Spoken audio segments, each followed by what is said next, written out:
When last we spoke, we were on Tatooine. We were on the planet Tatooine, where the cantina is located, and all the traders and warriors and aliens show up at the cantina. And the cantina was run for our purposes by B. Arthur. She was Maud at the time. She hadn't yet become a Golden Girl, but she was, very popular. But at the time, nobody really knew her Broadway credentials, that she'd been in the original Mame as Vera, and that she'd been in the original Fiddler on the Roof as Yenta the Matchmaker. And so she wanted to do something musical. And this being the Star Wars special, there really was nothing musical. So we had to come up with something. So they brought in Ken and Mitzi Welch, and they wrote a Brechtian song, which I don't remember, but it's one of those life is miserable, but here's to life kind of songs. And it was loosely built around the Alabama song, "Oh, Moon of Alabama." It had a lot of that in it. And so she was singing this number. After she did a thing with Harvey Korman, who was an alien at the bar, she kept pouring drinks down his head and things like that. Now, the aliens were all, I believe, out of George's closet. They were all aliens he hadn't used in other Star Wars movies. And so some of them were not, in great shape. They were stray pieces of Scotch tape. They're keeping them together. And a lot of the aliens that he had decided to cut from the other movies. And one of them was we called him Cunt Face. He was a total vagina. The face was George is very vaginal. If you'll notice the Star Wars movies, there's always some vagina imagery. I mean, there's in one of those movies. There's a huge vagina in the desert that swallows Jabba the Hutt, and Carrie Fisher's chained to him for a period. And vagina imagery keeps showing up in all of his films. Anyway, so this one there was no mistaking. This guy was a huge vagina face. And so, of course, my goal was to get him as close to B as possible. So they couldn't edit him out of the shot. And the network censor, who was at CBS and was not as spry as the ABC censor, was not paying close attention. So I would say, let's move Cunt Face over a little bit. And the problem was we were shooting at the Warner Brothers lot in the Valley, and it was 140 degrees. It was the dead of summer. And these things are unbelievably heavy, and people just kept passing out. B would be singing, and all of a sudden you'd see two aliens do a face plant because they just couldn't take it anymore. And so it was all day trying to get this number and bringing paramedics in to take care of the aliens and all that.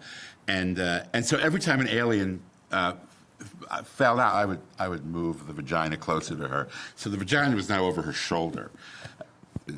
And she said, "Oh, Moon of Alabama," and she's singing away, and there's this vagina next to her nodding in rhythm, and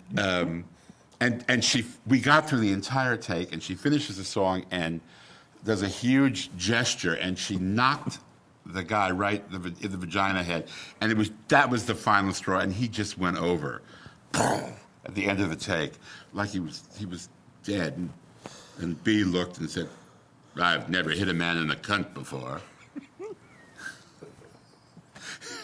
I wish that was preserved. I bet it is somewhere. Warner Brothers, in your vault, or whoever owns Star Wars. That was, for me, the highlight of the entire shoot. And what happened was the show aired on Thanksgiving weekend. And I always thought it got great numbers, and now later I find from people who've done due diligence that the ratings were not as fantastic as all that. So, but it seemed to me at the time it made a great impression. I mean, everybody thought it was ridiculous, but all of those shows were ridiculous. I mean, all those theme specials were kind of crazy. What happened with that one was George was so incensed at what it had become that he tried to buy all the copies of it and burn it, and so as a result, it was underground until the internet came along 30 years later, and people began leaking copies of this thing that they had sequestered for years, and a whole culture of kids who had grown up watching the Star Wars movies on DVD realized that there was this whole Star Wars thing they had never seen that had been hidden from them. And they couldn't quite believe it. And when they saw what it was, of course, they were really mad themselves because, like, they said, "How could George Lucas do this?" And of course, George's explanation was, "I had nothing to do with it. I did it to introduce Boba Fett." Boba Fett was another Star Wars character that came later on. And in fact, the first Boba Fett sequence was an animated sequence in the middle of the Star Wars holiday special. In any event, when he did the second three movies, The Phantom Menace and so forth, he was really concerned because he thought that the fans were really mad at him, and of course they weren't. I mean, they went to see those three pictures, they ate them up, but from that moment on, all of these people have discovered this thing, and had I known in 1978 when we were doing the thing that it would have lived that long, I probably would have paid closer attention. We probably wouldn't have been quite so chemically altered when we did it, and we probably would have thought, gee, someone's going to watch this 30 years from now. I mean, you never thought that anybody would watch any of this stuff back in the day. Now, of course, everything you do, I mean, for all I know, there's somebody in the corner over there tweeting this entire conversation. And when I get home, there will be a stink bomb from George Lucas. Because it'll travel in cyberspace. Now everything is documented. Back then, nothing was documented. And let's leave behind some of these more memorable things just for a moment and talk about a little bit more serious fodder, like the Barry Manilow special. I want to move into the land of specials. Ah, okay. The Barry Manilow special was considered groundbreaking at the time. What was it like working with him? And I know he has discussed his discomfort with actually being out front early on in his career. Yeah. Well, first, Barry was a piano player, and Barry's goal had always been to be Mort Lindsay. Mort Lindsay was Judy Garland's conductor and music director. And Barry always wanted to be the guy behind the scenes. And he discovered in the era of the singer-songwriter that he could get an album out. So he was interested in that. But I mean, he had said when he first met Bette Midler at the Turkish Bath, he said, "You'll be Judy Garland, I'll be Mort Lindsay." He then thought that he would have a total behind-the-scenes career, and he never thought that the stuff that he was recording would explode the way it had exploded. And he always was about being something classy and Broadway and Johnny Mathis. I mean, he saw himself having that kind of career. And when Mandy hit, he found himself a teen idol. He found himself with audiences full of screaming girls. And he was David Cassidy. He was Donny Osmond. He was Sean Cassidy. He was one of those, and it freaked him out. And he had never been schooled as a stage performer, so it was a whole new thing. He had to figure out who he was on stage in the midst of all this hysteria, and it scared him. He wasn't one of those people like Bette or Liza or Gaga, somebody who is at home on stage the moment they step out there and just wants to do this. He had to learn how to do that. He was a studio guy. And the special, he was so big that he got his first special. He didn't want to do the kind of thing that everybody else did. He didn't want to say, "And now my guest, Raquel Welch," and do sketches and all that kind of stuff. He wanted to do something that was very subtle and classy, and that was based on the music. And so we did a show that didn't really have a guest star, or if it did, who was the guest star? Did we have a guest star? I don't think we did on the first one. No. I think it was just him in concert in various places, but basically just doing what he does. And so that was considered groundbreaking because everybody did, they all did the Dinah Shore show where they would bring on, Frank Sinatra or Ella Fitzgerald, or then Red Skelton would come on and do something. But he didn't want to do that kind of thing. And partially, I think it was because he wanted it to be about the music, because he wasn't a performer who'd burst out of an egg, ready to Sacco Baffo you into a coma. What was it like working with Barry? Well, he's brilliant. He's a terrific showman. Even though he had not been trained as a showman, he has an innate sense of how to build a show. He builds a show the way he builds an arrangement. That's how he started. He's the king of the key change. We called him Mary Modulate because every song would go up a step, and then to a big finish, and that he knew how to put a show together. When to put in the ballads and when to do the up numbers and all that. He had this innate sense of how to do that. And so he used it in creating his own show. But he had to learn how to get out from behind the piano and be comfortable actually moving around the stage. And so he had choreographers working with him on how to move his body because he didn't have a natural rhythm. And he didn't have... he didn't have that. He just didn't have that kind of show business, which he now tosses off. I mean, he's been at it for so long, and he knows who he is when he's on stage. At the time, he wasn't at all sure. Partially it was because he wanted to give them Barbra Streisand. He wanted to give them Frank Sinatra, and they wanted Elvis. They wanted a pop teen, Fabian, Bobby Rydell, a pop teen sensation. And he didn't want to do that. And the thing he wanted to do, only Neil Diamond was really doing that kind of thing. And so I think he emulated him a lot. But he said that he would wind up having a career like Johnny Mathis, where he would always be around and every now and again suddenly show up with a hit. And nobody is more surprised than he is that he has managed to parlay everybody else's material. This was a guy who only wanted to do his own material. And now he does the greatest hits of the 60s, the greatest hits of the 70s. And he's made a gigantic success with all that stuff. Barry uncomfortable. Bette Midler doing Old Red Hair is back as though she never left. Well, the thing about Old Red Hair was this was for NBC. The only stuff that we had done was for HBO. And we did the first special ever, pretty much for HBO. I mean, they'd done a little Robert Klein concert special, and then they shot Bette's show in Cleveland in 1976, and that was the first actual HBO big musical special. And she had resisted doing network television because they were going to censor her. In those days, I remember on the Barry Manilow special, it was Kraft Cheese Presents Barry Manilow, which we had no end of fun with. And there was a guy from Kraft on the set because they had underwritten the entire show. And he actually came over and said that there was too much cleavage on the dancers. And these were the boys he was talking about. And you got those kinds of notes from sponsors and from networks. And, well, you can imagine what they would do, with you got no tits in a tight box, get off my back.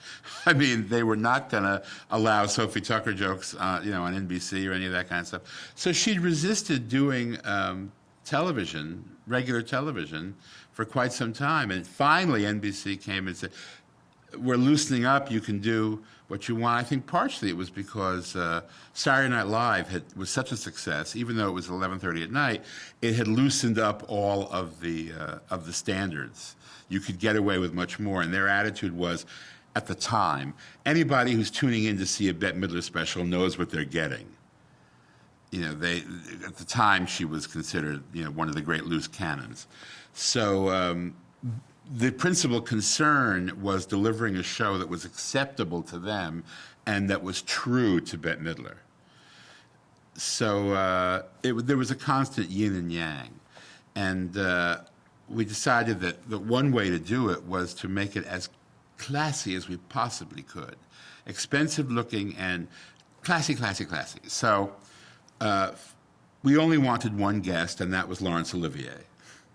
Laurence Olivier was a huge fan of Bette's. He had seen her. He was over here shooting Marathon Man, and Bette was playing the Dorothy Chandler Pavilion, and Dustin Hoffman, who's a friend of Bette's, brought Olivier to see her. And Olivier fell madly in love with her and came backstage. And we have pictures of him with the Harlettes, and he became her greatest fan. And so when we were doing this special, we said, let's ask Olivier. And so we asked him, and he said yes. And so we started writing stuff for her to do with Laurence Olivier, which was almost as good as Kraft Cheese presents Barry Manilow. It was on that level of insanity. And he called, and he said he couldn't do it. He was doing a picture called The Boys from Brazil, which he didn't really want to do, he said, but he said he needed to make a lot of money right away because he thought he wasn't going to live very much longer, and he had to leave a big inheritance for his children. Now, you can't fight this when a man says this thing to you. So Olivier went away. And she told the story to Dustin one night at dinner, and Dustin said, I'll do it. So now we had Dustin Hoffman, huge movie star, very classy, and that was our one guest. And they sat down that very night and wrote a song together, and that was what they did on the show. It was called Dusty's Tune, and he wrote the music and she wrote the lyric, and he played the piano, and he wanted it to be terribly, terribly serious. And we had them in front of a Klimt painting, and she was in a costume that Bob Mackie made that was an imitation of the Klimt painting. And she started singing the song, and she sang the song, and then he said, now I'm going to play my Chopin, because you promised me I could play Chopin. And he started playing Chopin, and she said, oh, this is really dreary. And so in the course of playing Chopin, she undressed him at the piano. So he finished it in his underwear with a gigantic flourish. And that was his appearance. And we thought, okay, now we've done that, we can get away with any kind of other stuff because we're Dustin Hoffman. We also had Emmett Kelly, the famous sad clown, just in a cameo, in a brief little cameo. And we wound up winning the Emmy for the best special of the year. And it was a great show because we combined a whole bunch of stuff to make it as true to her as we could. And that's the thing about television so often is it's a negotiation. You come in and you say, this is what I want to do, and then you wind up negotiating it down to what you can actually get away with and crossing your fingers and hoping that you haven't betrayed yourself. Well, and you've negotiated with a lot of people on a lot of shows with huge personalities and huge marquee value. Mm-hmm. I'm going to name some folks, some of whom were in the same shows together, some were in different. If you have a particular thought, anecdote, one line that you'd like to share about each of these people, yeah, right. Please do. Dolly Parton. Well, two of the most exciting things in show business. I did the Dolly Parton show.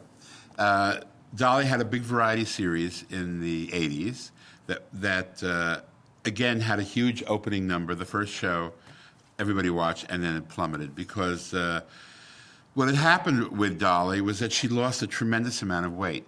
She had decided that she was tired of being a fat Kewpie doll, and so she lost a whole bunch. And so she was no longer fat, cuddly Dolly. She became the Dolly that we now know. And at the time, it alienated a lot of people because she was a player. She suddenly looked a little bit ridiculous with all that hair and all those boobs and those country outfits. And it just put people off. She was no longer the kind of funny girl down at the next farm who dressed up, and all of that. She was actually a glamorous Hollywood personality, and people didn't like it. And they tuned out in droves. She also was not Carol Burnett, and they were trying to do a Carol Burnett show. They were putting her in lots of sketches. And this is before she... was it before 9 to 5? I can't remember. No, it was after 9 to 5. But it was, because she lost the weight after the movies. It didn't work because you can't put her next to people because she's a cartoon. She's larger than life. You can't put a real person next to her because it doesn't make any sense. So it just kept dwindling and dwindling. And they fired the original group, and they brought in a new group to fix it. And I was part of the new group that was brought in to fix it. And what we wound up doing was making every show a special.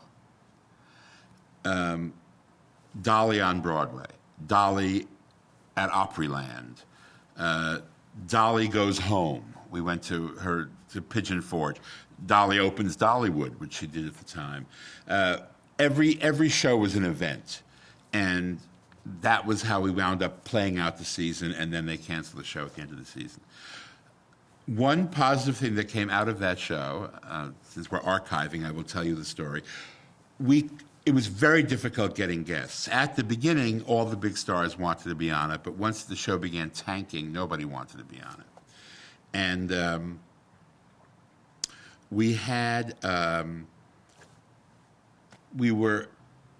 Tyne Daly was on Cagney and Lacey at the time, and I ran into her at somebody's party, and I said, "Would you like to be on the Dolly Parton show?"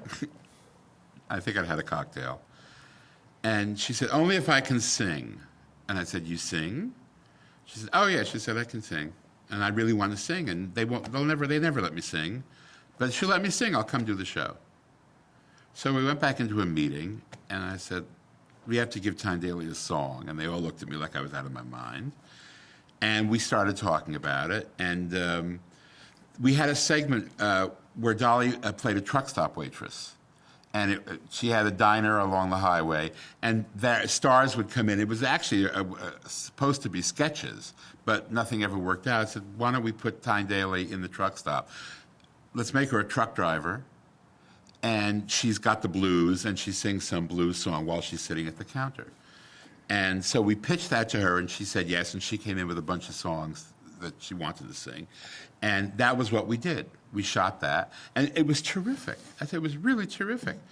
And Barry Brown, who's a producer on Broadway, who produced a big flop musical I wrote called Platinum, is a good friend of mine. And I was at his house that night watching, and I said, "Well, let's watch the show," because this is before people would VCR like crazy. Let's watch the show. And we watched the show, and Tyne came out, and she sang that thing. And Barry looked at her and looked at it and said, "I bet she could play Mama Rose in Gypsy." He had produced the Angela Lansbury revival of Gypsy, and he was always looking to do another revival. And so he called Arthur Lawrence and said, "I just saw Tyne Daly sing, and I think she could play Rose." And Arthur said, "Let's look at her." So they called her up, and they said, "Would you come to New York and sing Some People?" And she flew into New York, and she sat there with Julie Stein, Stephen Sondheim, and Arthur, and she sang Some People. And they said, "You got it. You're in." And they built this revival of Gypsy around her. And, of course, it changed her life. She became a big Broadway musical star, and it became the second act of her career. And, what can I say? It all happened because of the Dolly Parton show. And Cher. Magic. Well, I'd written for Sonny and Cher for their Vegas act, and I wasn't in Hollywood when they were doing their TV theme. They'd broken up already, and then they'd gotten back together, and they'd broken up again. And at one point, I found myself writing for Cher and Sonny, because Sonny had a show called The Sonny Variety Hour, which was, passive description.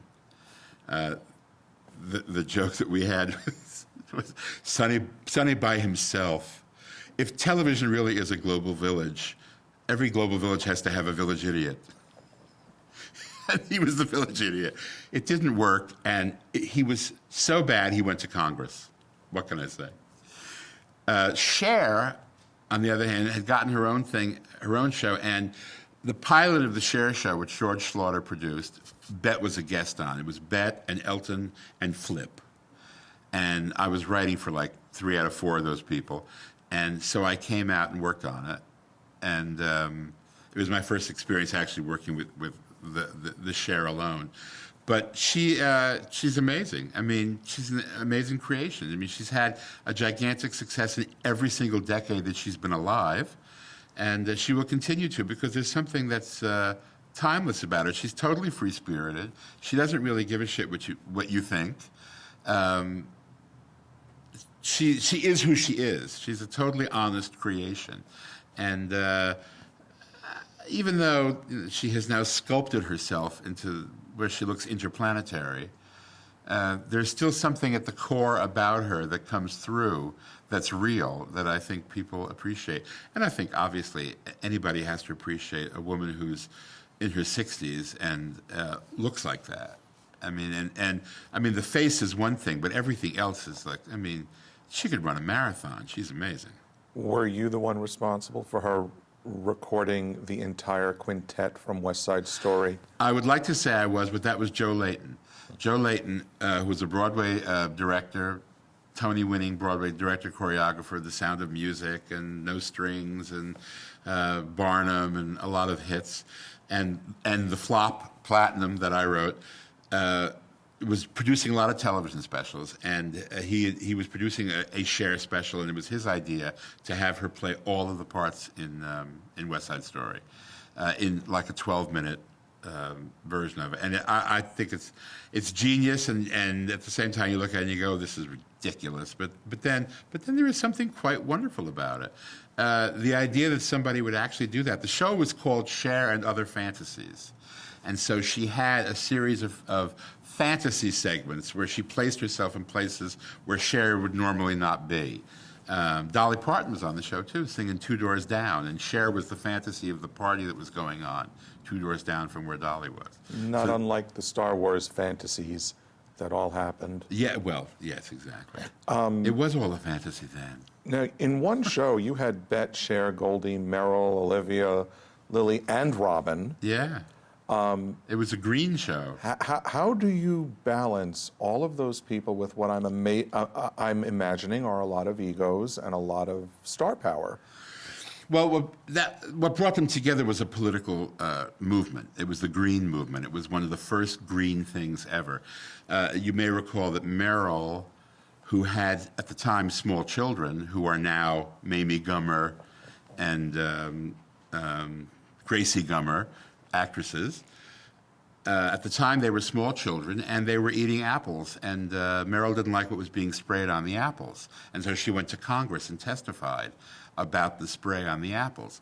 And this was the beginning of a movement that became a proposition on the ballot in California, an environmental thing about warning people about what was in various products. And you still see the signs in California saying, this store contains things that produce radiation and whatever. And so we took over the Greek theater and did a benefit to push this movement into the forefront. So all of these women who were on the show, a lot of them were young mothers at the time. Bet and Olivia, they had daughters who went to school together. Robin, of course, has kids. Lily doesn't, but they were... this is what drove them. And you find that when people are driven together by a common idea, they literally do check their egos at the door, which was the phrase that Quincy Jones used when he recorded We Are the World, check your ego at the door. But it kind of holds true. So it's not so difficult to deal with them when they're all in a group. When I was doing Hollywood Squares, nobody really misbehaved because there were 8 other people looking at you going, excuse me, asshole, just calm down, would you? Just sit in your square and do the show. There are 8 of us here. We're all divas. And that tends to be the great equalizer. When they go crazy is when it's all on their shoulders and they freak out. And that's when you have to realize that they have to go out there and do it. It is all on their shoulders. They're carrying a tremendous responsibility psychically, bigger than just doing the show. You know, because doing the show to them also translates into, will I have enough money to put my kid through boarding school? I mean, a lot of other stuff they bring to the party that other people don't bring to the party. And that's when you have to realize that you must tread lightly because there's so much else going on. And you just have to adjust. So you've got 6 people with a common political agenda, checking egos at the doors, right, exactly. Hollywood Squares, which we will get into. You've got 8 or 9 people who have to check their egos at the doors. Mm-hmm. And then you've got pageant work like Miss USA with 50 people plus handlers plus hosts and producers.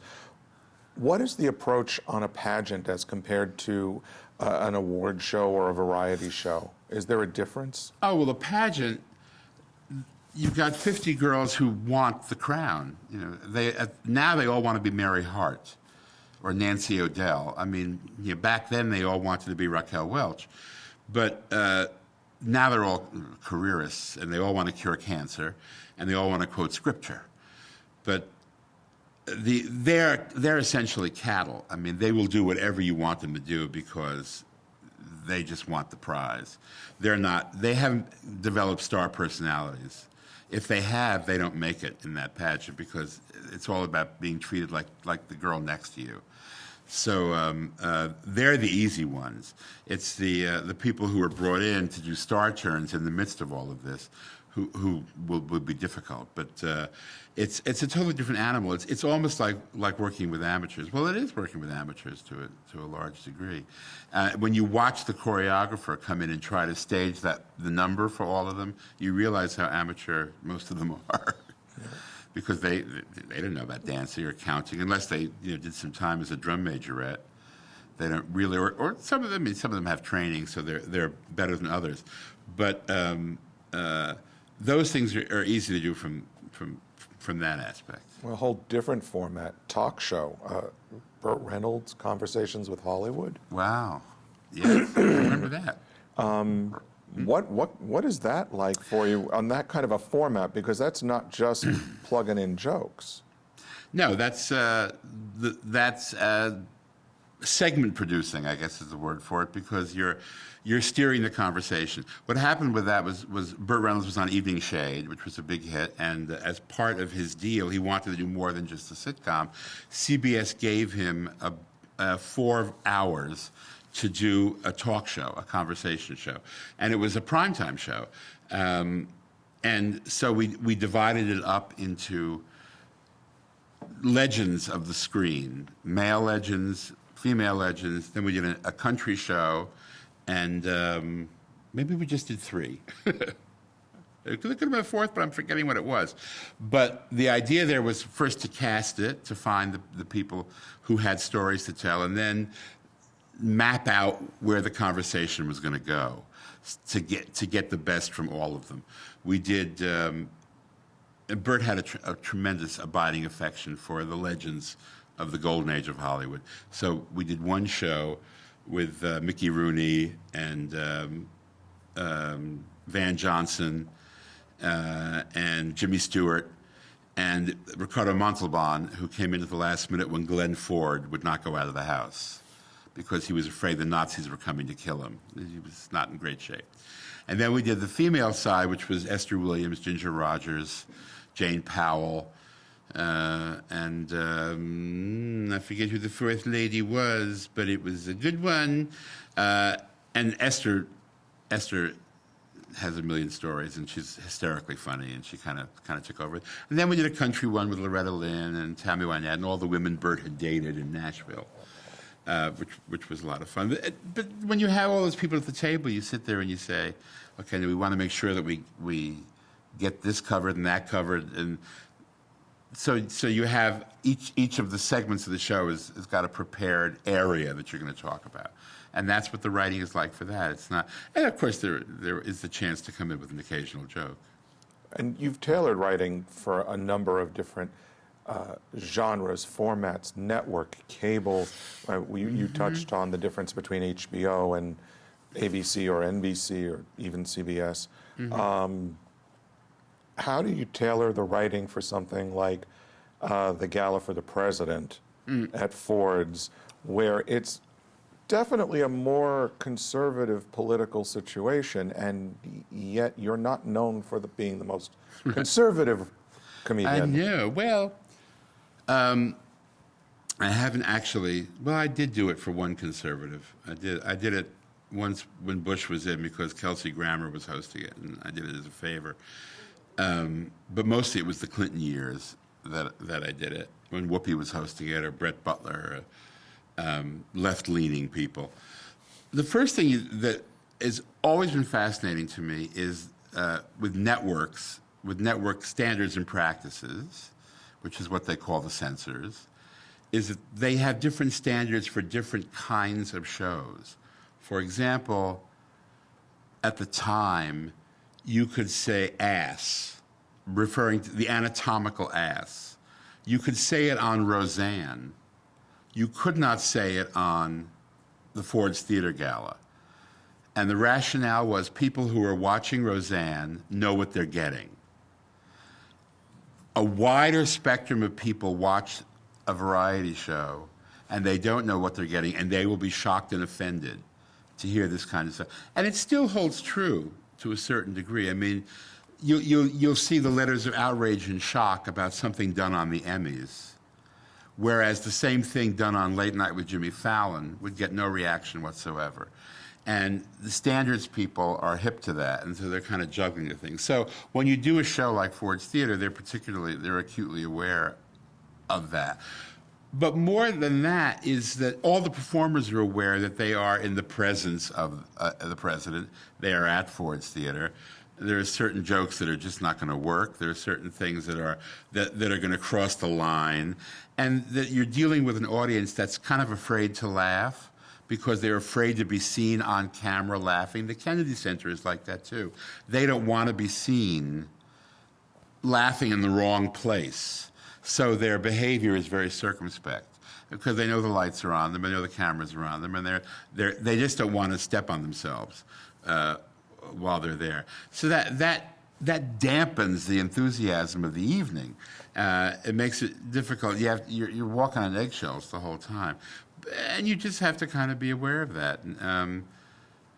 So a lot of times it becomes just the right booking. For example, if there was nothing better than Jeff Foxworthy, because he could do the same jokes for Bush as he did for Clinton, because they're both Arkansas, Texas, they both have redneck in their background. That stuff was gold. And you're not offending anybody because it's honest. You're all from that same thing. But if you bring out a kind of an urban comic, Chris Rock would not work well in a situation like that. And you balance that then, and that sensibility, against the enormous responsibility of a brand like working with the Sesame Street All-Star 25th. Yeah, well, Sesame Street is Sesame Street. You can't. You can get away with a lot on Sesame Street, but it's always with a wink, and you always know that there are going to be kids watching. I mean, it's Sesame Street, even though it's a show for adults. There will be kids watching, so you have to just be careful. But one of the great things about the Muppets has always been how Jim Henson balanced that. I mean, that kind of hipness with stuff that was accessible to kids, and you really do it on a case-by-case basis. It's always difficult to answer a question like, how did you do it? Because there is no rule to it. You just have a gut feeling that this is something that Miss Piggy can say that is okay for her to say, but might not be. I mean, for Miss Piggy, I mean, at one point on the Oscar show, I had her come out and she said, "It's so difficult finding roles for a mature pig." And Whoopi said, "Tell me about it." So the thing was, it wasn't Piggy making that joke. It was Piggy setting up the joke. But her setup was funny because it was Piggy. And then Whoopi kind of came in with the dark side of the joke. Well, and speaking of the Oscars, you have the distinction of working on the first Academy Awards show in '89 with no host. Yes, that's true. Nobody remembers it for that. Well, we could talk about Snow White and Rob Lowe. Sure. And I can't imagine that if Twitter had been around then, you might have had something going on with Rob Lowe and Twitter as opposed to James Franco and Twitter. Whose idea was that? Where did that come from? Excuse me. Alan Carr was the producer. And he was, of course, outrageous, and he produced Grease, the movie, and La Cage aux Folles on Broadway, and he was a big musical comedy guy. And he thought for the opening number, he had seen a show in San Francisco called Beach Blanket Babylon, which is still running, and he brought Steve Silver, the guy who had created that show, to Hollywood, and asked him to create an opening number that would involve the cast of Beach Blanket plus a lot of Golden Age stars who Alan was going to round up, plus some young, hip, new stars who were all going to be in the number. The number would be set in the Coconut Grove, and Merv Griffin, who had started in the Coconut Grove, would sing his original song, I Got a Lovely Bunch of Coconuts. All the great stars would be sitting at tables while the youngsters were dancing and carrying on. And everybody would be involved in everything. And at the time, Beach Blanket Babylon was doing a show about Snow White after the Dwarfs, what Snow White did. Snow White went to Hollywood and became a movie star. And that was what Alan particularly fell in love with. So they brought down the girl who was playing Snow White, and they continued the story. Snow White actually comes to Hollywood. And this was kind of based on a number that was being done in Beach Blanket Babylon. There were several problems. One was that it was the Golden Age stars were not as you remember them. They were all older, and they kind of were brought in from Palm Springs. And it wasn't very glamorous to see Dorothy Lamour being carried across the stage under the armpits by two guys and wearing thick glasses because she really couldn't see where she was going. And Alice Faye and Tony Martin were older, and Roy Rogers and Dale Evans really didn't leave the table. And all of these people who had been legends in their times were not as you remember them. So instead of the audience going, oh my God, oh they were going, oh my God. And it was a series of those things. And suddenly in the middle of it, out came Rob Lowe, and he and Snow White started dancing and doing Proud Mary, which was, ahead of the time. But the idea was, it was so incongruous. It was like, what's Rob Lowe doing singing and dancing? What's he doing with Snow White? Who is that old lady in the background? Oh, that's Alice Faye. It was very strange. It would have been even stranger had you seen the number with the Nicholas brothers and Mayim Bialik. Mayim Bialik at the time was the girl who played the young Bette Midler in Beaches. She then became Blossom and stardom in her own right. But at the time, it was this Bette Midler impersonator doing a dance with the Nicholas brothers. It was truly, truly strange. And they made the other cardinal mistake of bringing Snow White out into the audience. And you can't bring anybody out into the audience with those stars who isn't on their level, because they're just going to look at her like, I didn't get this far to have to deal with a dress extra. So if you had to sum up that being your initiation into the Oscars, are you surprised you survived with that show? Well, yes. And the only reason I survived was because Billy Crystal took it over the following year, and he asked me to be one of his writers, because we had done the Grammys together and some other stuff, and I've known him for years. And that was the only ones who survived that were me and Jeff Margolis, the director, who had been new on the show the year before. Well, Alan didn't survive it, and there was kind of a house cleaning of sorts. But that number had been separate from the rest of the show. People liked the rest of the show pretty much. It was that number that incensed people.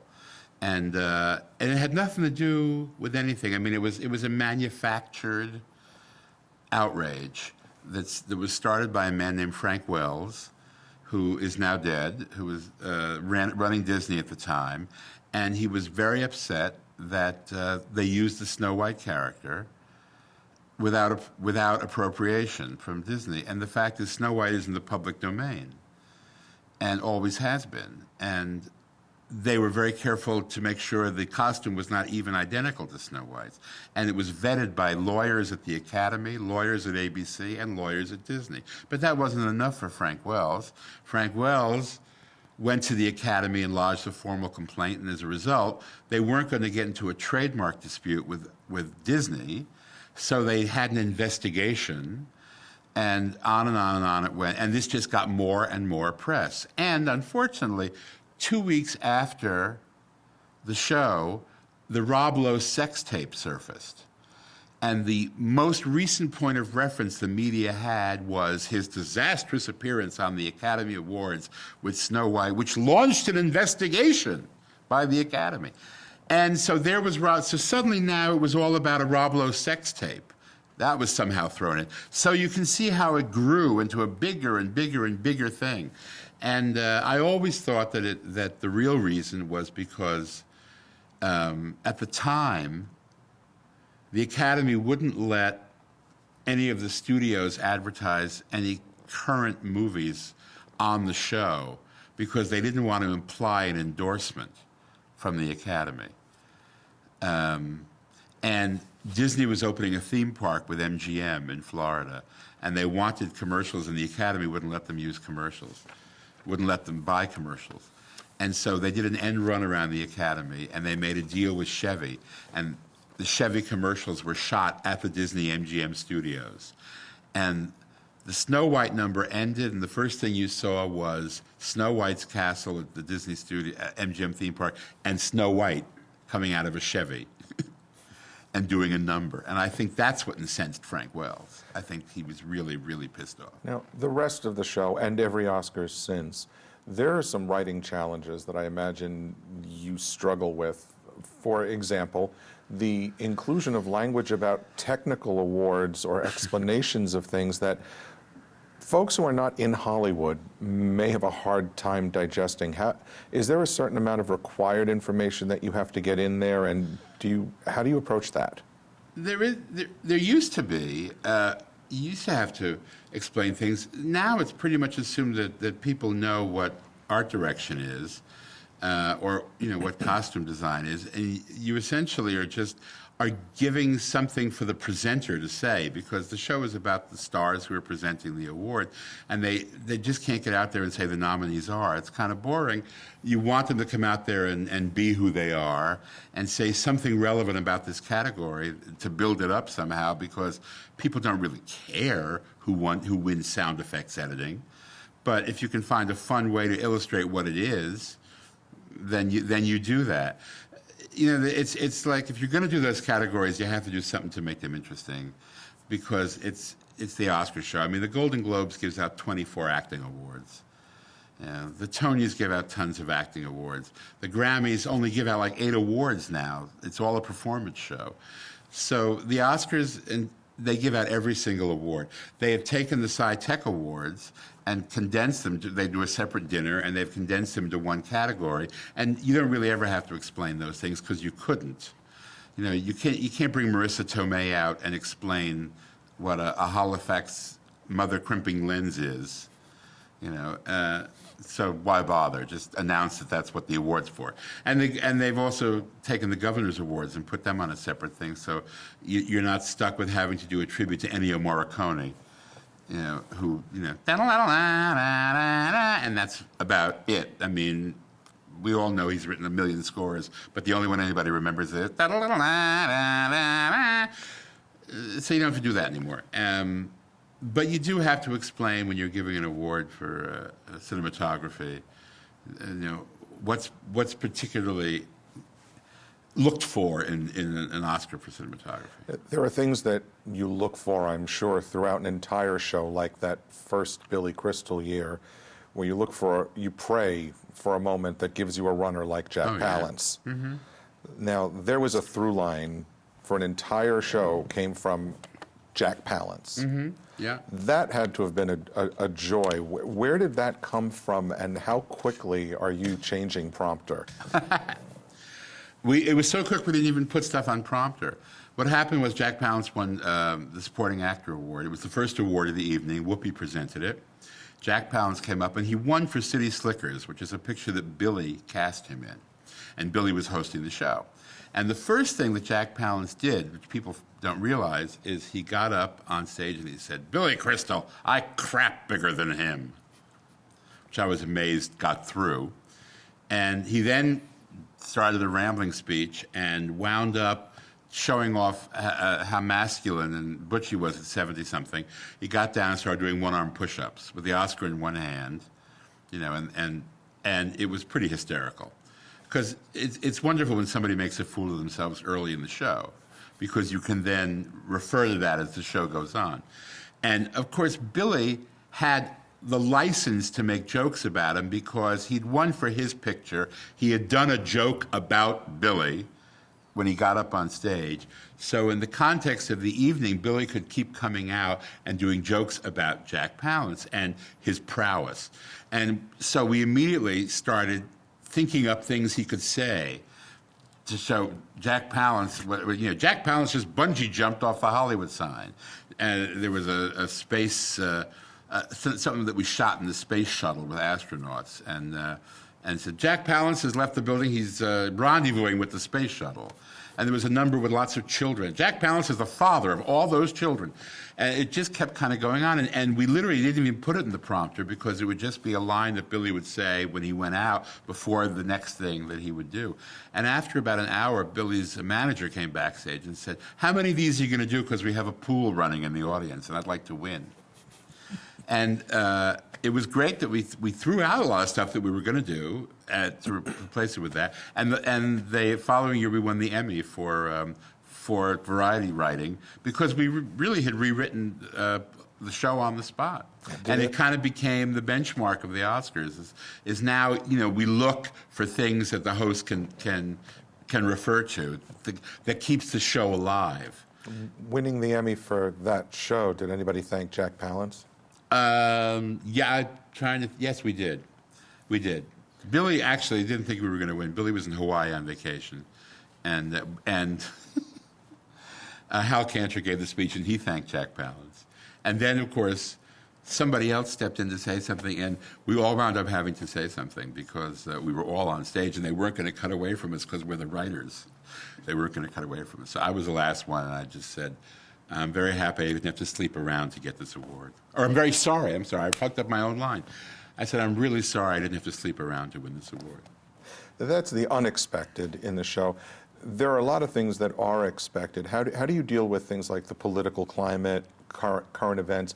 There's a balance, obviously, understanding that the Oscars reach both red and blue states alike, and all of them count for ratings, as much as we don't like to admit that. How do you balance those things when you're working on the initial script before a Jack Palance moment? It depends on who's hosting the show.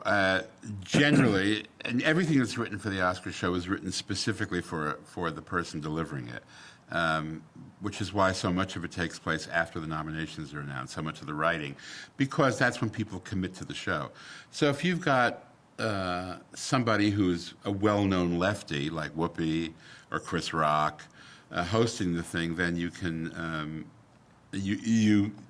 you take their view and you incorporate it. If you have somebody who is a lefty but presents a neutral personality, like Ellen DeGeneres or Steve Martin, you can. It's just a bit subtler because people aren't expecting that. But you're always mindful of a couple of things. One is that it's a huge event. The people who don't even go to the movies are watching, and you have a unique situation where you can filter what's happening in the world through the movies. My favorite example of that is a little bit dated right now, but a joke that Billy came out one year and said, there are 1 billion people watching the show, and Linda Tripp, who's taping it. Which was a reference, of course, to Linda Tripp, who in the Clinton administration was famous for having incriminating tapes and stuff. And it was a very hot joke at the moment. Another one was the only I'm trying to remember it now. It was the only person who we're sure will go home with the statue tonight is Tipper Gore. Because at the time, Al Gore was famous for having no emotion whatsoever. There were a lot of those things. So it's a unique chance you have to filter it through. But again, you have to be kind of careful. I mean, when Michael Moore got up and started doing an anti-war speech, and the stagehands began booing him, and then people in the audience began booing him, we were backstage with Steve Martin, and we were all throwing jokes at Steve because he had to come out right after that. And he came out and said, it's so sweet backstage. The stagehands are helping Michael Moore into the trunk of his car. So you're talking about being backstage. Well, that with was Steve backstage. Martin. But when you write the script initially, Yeah, you're just mindful of the fact that that it's being watched by a lot of people who are just kind of across the spectrum, and you can just get away with so much. Again, it's a case-by-case kind of gut thing. And where are you during the actual show? I am in the wings with the host. Depending on how many people the host has brought, who the host is, you know, if you have a Jon Stewart who has a staff that write his show, or an Ellen DeGeneres, people like that who have staff writers who work with them every day, they tend to be the ones who are around them in the wing, and I'll pop in and pop out. And I'll be in the green room with the presenters who are coming up otherwise. But if it's somebody who I worked with in the beginning, like Whoopi or Billy, I'm in the wings with them all the way through. Or if it's somebody like Franco, James Franco or Anne Hathaway last year, who've never done it before, you're just there in case something comes up that could be capitalized on. One word or one sentence about each of the following Oscar people. Wow. Billy Crystal. Mr. Showbiz, a variety special all by himself. Whoopi Goldberg. One word or one sentence. Wow, it's outrageous, and selling outrage. Steve Martin. Precision instrument. David Letterman. Oh, miserably unhappy. Miserably unhappy. Stella Dallas, you know, outside looking at the wedding going on inside, and it's raining on him. Chris Rock. Mistake. Ellen DeGeneres. Daytime. Jon Stewart. The first time, scared. The second time, totally in command and a killer. Alec Baldwin and Steve Martin together. Good in spite of themselves. They don't need each other. But it was fun. You've worked with all of these hosts. What scares a host the most at that show? Oh, bombing, of course. The reason that the host job is so hard to cast is because nobody who could do it wants to do it. You're on a very short list if you are considered for the hosting job in that show. You have to be already so famous and wealthy that you don't really need it. All you can do is get in your own way. If you do a good job, they say, that was nice, that was a good job. If you screw up, it lives with you forever. Now, Letterman didn't mind because he used it as a running gag for 10 years. You know, Sally Field didn't host a show, but she said a stupid thing and lived with it for a long time until she eventually got a Visa commercial out of it, and I think put paid to her trauma. But it's the people who want to host the show, you don't want to host the show because they're too ordinary. And the people who you want to host the show are not interested because they don't need the aggravation. They're already big stars and they're rich people. Understanding that you are not Ampus and you're not the network and you're not necessarily the executive producer, who would be your dream host for this year? Oh, God, I don't know. Tom Hanks has always been my choice for host because he's the mayor of Hollywood. He's a huge movie star. He's really funny. He's really quick on his feet. He has authority. He's the real deal. So he would always be for my choice among people who haven't done it. People who I think should do it and would be terrific are Justin Timberlake, because he is totally self-possessed when he's hosted that Saturday Night Live stuff. But in his life, he's totally self-possessed. I think he needs maybe a bit more movie cred. Maybe if these pictures that he has coming out this year, as we sit here in 2011, he has a picture that he's called Friends with Benefits and a couple of other things that will give him the kind of authority where he can come out on stage as a bona fide movie star. But I think he'd be really good at it. And those are two. I mean, I'm sure Neil Patrick Harris will wind up doing it because he's made such a success of hosting everything else, and he's a big TV star. We're going to leave it here and change tape.